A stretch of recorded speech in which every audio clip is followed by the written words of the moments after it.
ನಮಸ್ಕಾರ ವೀಕ್ಷಕರೇ.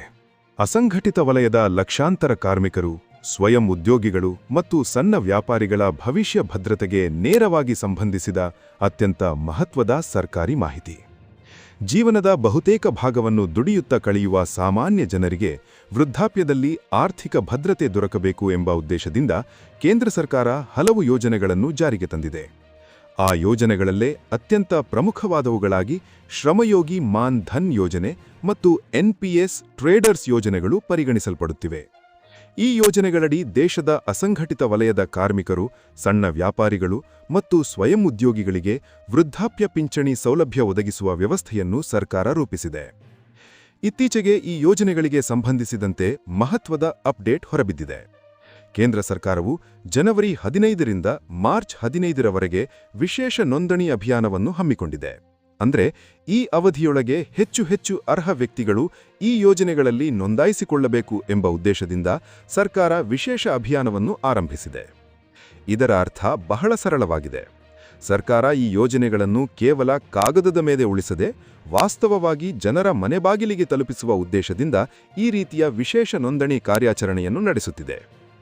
ಈ ಯೋಜನೆಗಳ ಮೂಲ ಉದ್ದೇಶ ಏನು ಎಂಬುದನ್ನು ಸ್ಪಷ್ಟವಾಗಿ ಅರ್ಥ ಮಾಡಿಕೊಳ್ಳಬೇಕು.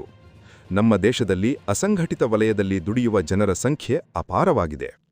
ಕೃಷಿ ಕಾರ್ಮಿಕರು, ಕಟ್ಟಡ ಕಾರ್ಮಿಕರು, ಗೃಹ ಕಾರ್ಮಿಕರು, ಬೀದಿ ಬದಿ ವ್ಯಾಪಾರಿಗಳು, ಹೋಟೆಲ್ ಕಾರ್ಮಿಕರು, ಆಟೋ ಚಾಲಕರು, ಟೆಂಪೋ ಚಾಲಕರು, ಮೀನುಗಾರರು, ಹಣ್ಣು ತರಕಾರಿ ಮಾರಾಟಗಾರರು, ಆಶಾ ಕಾರ್ಯಕರ್ತೆಯರು, ಅಂಗನವಾಡಿ ಕಾರ್ಯಕರ್ತೆಯರು, ಮಧ್ಯಾಹ್ನದ ಬಿಸಿ ಊಟದ ಸಿಬ್ಬಂದಿ, ಸ್ವಸಹಾಯ ಸಂಘದ ಸದಸ್ಯರು, ಸಣ್ಣ ಅಂಗಡಿ ಮಾಲೀಕರು, ತುತ್ತಾಗಿ ದುಡಿಯುವ ದಿನಗೂಲಿ ಕಾರ್ಮಿಕರು, ಹೀಗೆ ಲಕ್ಷಾಂತರ ಜನರು ಅಸಂಘಟಿತ ವಲಯದಲ್ಲಿ ಜೀವನ ಸಾಗಿಸುತ್ತಿದ್ದಾರೆ. ಇವರಲ್ಲಿ ಬಹುತೇಕ ಜನರಿಗೆ ನಿವೃತ್ತಿ ಎಂಬ ವ್ಯವಸ್ಥೆಯೇ ಇರುವುದಿಲ್ಲ. ಕೆಲಸ ಮಾಡುವ ಶಕ್ತಿ ಇರುವವರಿಗೆ ಮಾತ್ರ ಆದಾಯ ಇರುತ್ತದೆ.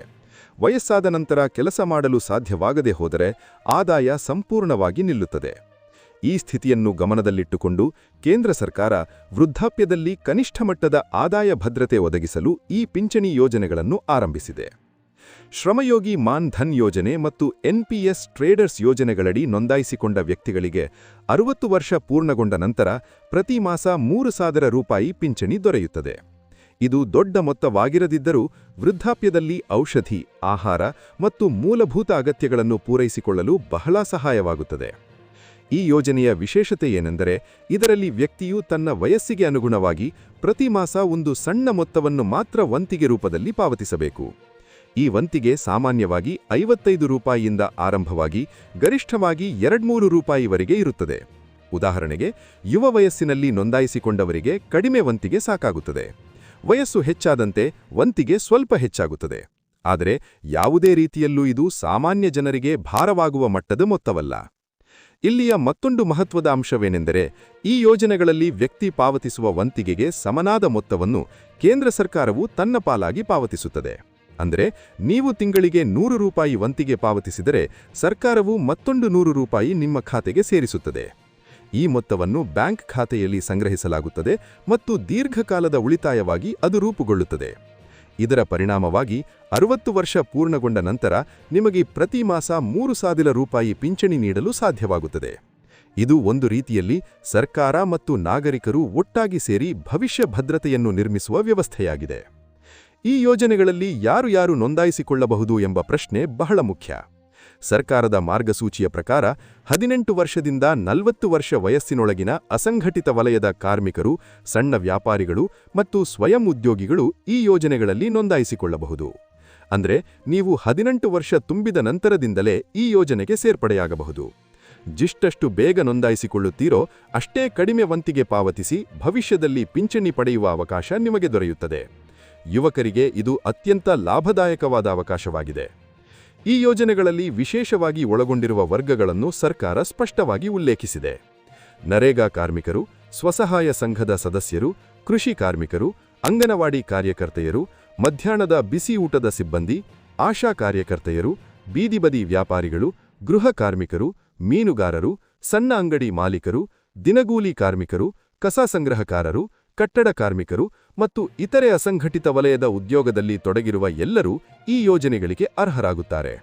ಅಂದರೆ ನೀವು ಸರ್ಕಾರದ ಯಾವುದೇ ಶಾಶ್ವತ ಉದ್ಯೋಗದಲ್ಲಿ ಇಲ್ಲದಿದ್ದರೂ ಅಸಂಘಟಿತ ವಲಯದಲ್ಲಿ ದುಡಿಯುತ್ತಿದ್ದರೆ ಈ ಯೋಜನೆ ನಿಮಗಾಗಿ ರೂಪಿಸಲ್ಪಟ್ಟಿದೆ ಎಂದು ಹೇಳಬಹುದು. ನೋಂದಣಿ ಪ್ರಕ್ರಿಯೆ ಹೇಗೆ ಎಂಬುದನ್ನು ಕೂಡ ಸರಳವಾಗಿ ತಿಳಿದುಕೊಳ್ಳಬೇಕು. ಈ ಯೋಜನೆಗಳಲ್ಲಿ ನೋಂದಾಯಿಸಿಕೊಳ್ಳಲು ಹೆಚ್ಚಿನ ದಾಖಲೆಗಳ ಅಗತ್ಯವಿಲ್ಲ. ನಿಮ್ಮ ಆಧಾರ್ ಕಾರ್ಡ್, ಬ್ಯಾಂಕ್ ಪಾಸ್ಬುಕ್ ಮತ್ತು ಮೊದಲ ತಿಂಗಳ ವಂತಿಗೆಯೊಂದಿಗೆ ಹತ್ತಿರದ ಸಾಮಾನ್ಯ ಸೇವಾ ಕೇಂದ್ರಗಳಿಗೆ ಭೇಟಿ ನೀಡಬಹುದು. ಸಾಮಾನ್ಯ ಸೇವಾ ಕೇಂದ್ರಗಳು ಬಹುತೇಕ ಗ್ರಾಮ ಪಂಚಾಯತ್ ಮಟ್ಟದಲ್ಲೂ ಲಭ್ಯವಿರುತ್ತವೆ. ಅಲ್ಲಿ ನಿಮ್ಮ ವಿವರಗಳನ್ನು ಆನ್ಲೈನ್ ಮೂಲಕ ದಾಖಲಿಸಿ ನಿಮ್ಮ ನೋಂದಣಿಯನ್ನು ಪೂರ್ಣಗೊಳಿಸಲಾಗುತ್ತದೆ. ನೋಂದಣಿಯಾದ ನಂತರ ನಿಮಗೆ ಒಂದು ಖಾತೆ ಸಂಖ್ಯೆಯನ್ನು ನೀಡಲಾಗುತ್ತದೆ ಮತ್ತು ನಿಮ್ಮ ವಂತಿಗೆಗಳು ನಿಯಮಿತವಾಗಿ ಕಟ್ಟಾಗುವ ವ್ಯವಸ್ಥೆಯನ್ನು ಸಿದ್ಧಪಡಿಸಲಾಗುತ್ತದೆ. ಈ ಯೋಜನೆಗಳ ಬಗ್ಗೆ ಇನ್ನೊಂದು ಮಹತ್ವದ ವಿಷಯವೇನೆಂದರೆ, ಇದು ಕೇವಲ ನಗರ ಪ್ರದೇಶದವರಿಗೆ ಮಾತ್ರ ಸೀಮಿತವಲ್ಲ. ಗ್ರಾಮೀಣ ಪ್ರದೇಶದ ಕಾರ್ಮಿಕರು, ಕೃಷಿ ಅವಲಂಬಿತ ಕುಟುಂಬಗಳು, ಮೀನುಗಾರ ಸಮುದಾಯ, ಗುಡ್ಡಗಾಡು ಪ್ರದೇಶದ ಜನರು ಹೀಗೆ ಎಲ್ಲರೂ ಈ ಯೋಜನೆಯ ಲಾಭ ಪಡೆಯಬಹುದು. ಸರ್ಕಾರದ ಉದ್ದೇಶವೇ ಎಲ್ಲ ವರ್ಗದ ಜನರಿಗೆ ಸಮಾನ ಅವಕಾಶ ಒದಗಿಸುವುದಾಗಿದೆ. ಇದಕ್ಕಾಗಿ ಈ ವಿಶೇಷ ನೋಂದಣಿ ಅಭಿಯಾನವನ್ನು ಆರಂಭಿಸಲಾಗಿದೆ. ಇತ್ತೀಚಿನ ದಿನಗಳಲ್ಲಿ ಅನೇಕ ಜನರು ವೃದ್ಧಾಪ್ಯ ಪಿಂಚಣಿಗಾಗಿ ಮಕ್ಕಳ ಮೇಲೆ ಅವಲಂಬಿತರಾಗಿರುತ್ತಾರೆ. ಆದರೆ ಪ್ರತಿಯೊಬ್ಬರಿಗೂ ಆ ಅವಕಾಶ ಸಿಗುತ್ತದೆ ಎಂಬುದು ಇಲ್ಲ. ಕೆಲವರಿಗೆ ಮಕ್ಕಳಿಲ್ಲ, ಕೆಲವರಿಗೆ ಆರ್ಥಿಕ ಪರಿಸ್ಥಿತಿ ದುರ್ಬಲ, ಕೆಲವರಿಗೆ ಕುಟುಂಬ ಸಂಬಂಧಗಳು ಬಲಹೀನ. ಇಂತಹ ಪರಿಸ್ಥಿತಿಯಲ್ಲಿ ಸರ್ಕಾರ ನೀಡುವ 3,000 ರೂಪಾಯಿ ಪಿಂಚಣಿ ಕೂಡ ಜೀವನಕ್ಕೆ ದೊಡ್ಡ ಸಹಾಯವಾಗುತ್ತದೆ. ಅದಕ್ಕಾಗಿಯೇ ಈ ಯೋಜನೆಯನ್ನು ಗಂಭೀರವಾಗಿ ಪರಿಗಣಿಸಬೇಕು ಎಂದು ತಜ್ಞರು ಸಲಹೆ ನೀಡುತ್ತಿದ್ದಾರೆ. ಈ ಯೋಜನೆಗಳಲ್ಲಿ ನೋಂದಾಯಿಸಿಕೊಳ್ಳದಿದ್ದರೆ ಭವಿಷ್ಯದಲ್ಲಿ ನಿಮಗೆ ಯಾವುದೇ ಪಿಂಚಣಿ ಸೌಲಭ್ಯ ದೊರಕವಿಲ್ಲ ಎಂಬುದನ್ನು ಮನದಲ್ಲಿಟ್ಟುಕೊಳ್ಳಬೇಕು. ಈಗ ಯುವ ವಯಸ್ಸಿನಲ್ಲಿ ಇದ್ದಾಗ ವೃದ್ಧಾಪ್ಯದ ಬಗ್ಗೆ ಯೋಚನೆ ಕಡಿಮೆ ಇರುತ್ತದೆ.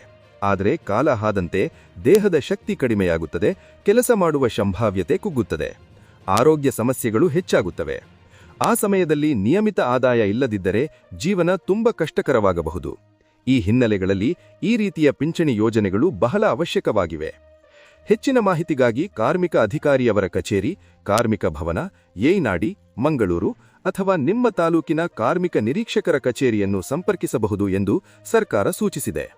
ಇದರ ಜೊತೆಗೆ ಸಾಮಾನ್ಯ ಸೇವಾ ಕೇಂದ್ರಗಳಲ್ಲಿಯೂ ಈ ಯೋಜನೆಗಳ ಬಗ್ಗೆ ಮಾಹಿತಿ ಲಭ್ಯವಿರುತ್ತದೆ. ನೀವು ನಿಮ್ಮ ಹತ್ತಿರದ ಸಾಮಾನ್ಯ ಸೇವಾ ಕೇಂದ್ರಕ್ಕೆ ಭೇಟಿ ನೀಡಿ ಈ ಯೋಜನೆಯ ವಿವರಗಳನ್ನು ಕೇಳಿ ನಿಮ್ಮ ಅರ್ಹತೆ ಪರಿಶೀಲಿಸಿ ಮತ್ತು ನೋಂದಾಯಿಸಿಕೊಳ್ಳಿ. ಇಲ್ಲಿಯ ಮತ್ತೊಂದು ಮಹತ್ವದ ಅಂಶವನ್ನು ಗಮನಿಸಬೇಕು. ಈ ಯೋಜನೆಗಳಲ್ಲಿ ನೋಂದಾಯಿಸಿಕೊಳ್ಳಲು ಯಾವುದೇ ಮಧ್ಯವರ್ತಿಗಳಿಗೆ ಹಣ ನೀಡುವ ಅಗತ್ಯವಿಲ್ಲ. ಸರ್ಕಾರ ನೇರವಾಗಿ ಈ ಸೇವೆಯನ್ನು ಒದಗಿಸುತ್ತಿದೆ. ಕೆಲವೊಮ್ಮೆ ಜನರ ಅಜ್ಞಾನವನ್ನು ದುರುಪಯೋಗಪಡಿಸಿಕೊಂಡು ಮಧ್ಯವರ್ತಿಗಳು ಹೆಚ್ಚಿನ ಹಣ ಕೇಳುವ ಸಾಧ್ಯತೆ ಇರುತ್ತದೆ. ಅಂತಹವರಿಂದ ದೂರವಿರಿ. ಸದಾ ಅಧಿಕೃತ ಕೇಂದ್ರಗಳ ಮೂಲಕವೇ ನೋಂದಾಯಿಸಿಕೊಳ್ಳಿ.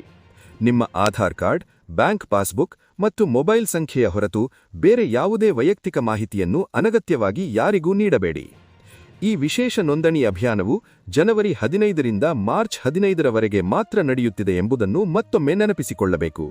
ಅಂದರೆ ಈ ಅವಧಿಯೊಳಗೆ ನೀವು ನೋಂದಾಯಿಸಿಕೊಳ್ಳದೆ ಹೋದರೆ ನಂತರ ಅವಕಾಶ ಸಿಗುತ್ತದೆಯೋ ಇಲ್ಲವೋ ಎಂಬುದು ಖಚಿತವಲ್ಲ. ಹೀಗಾಗಿ ಅರ್ಹರಾಗಿರುವ ಎಲ್ಲರೂ ಕೂಡ ತಕ್ಷಣ ಕ್ರಮ ಕೈಗೊಳ್ಳುವುದು ಅತ್ಯಂತ ಮುಖ್ಯವಾಗಿದೆ. ಇದು ನಿಮ್ಮ ಭವಿಷ್ಯದ ಭದ್ರತೆಗೆ ತೆಗೆದುಕೊಳ್ಳುವ ಒಂದು ಚಿಕ್ಕ ಆದರೆ ಅತ್ಯಂತ ಮಹತ್ವದ ಹೆಜ್ಜೆಯಾಗುತ್ತದೆ. ನ್ಯೂಸ್ ಫಾರ್ ಕರ್ನಾಟಕ ಚಾನೆಲ್ ಮೂಲಕ ನಾವು ಸದಾ ಜನರಿಗೆ ಉಪಯುಕ್ತವಾಗುವ ಸರ್ಕಾರಿ ಯೋಜನೆಗಳು, ನಿಯಮಗಳು ಮತ್ತು ಜನಪರ ಮಾಹಿತಿಗಳನ್ನು ಸರಳವಾಗಿ ತಲುಪಿಸುವ ಪ್ರಯತ್ನ ಮಾಡುತ್ತಿದ್ದೇವೆ.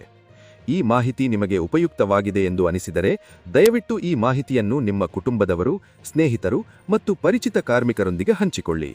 ವಿಶೇಷವಾಗಿ ಅಸಂಘಟಿತ ವಲಯದಲ್ಲಿ ದುಡಿಯುವವರಿಗೆ ಈ ವಿಷಯವನ್ನು ತಿಳಿಸುವುದು ನಿಮ್ಮ ಸಾಮಾಜಿಕ ಹೊಣೆಗಾರಿಕೆಯೂ ಆಗುತ್ತದೆ.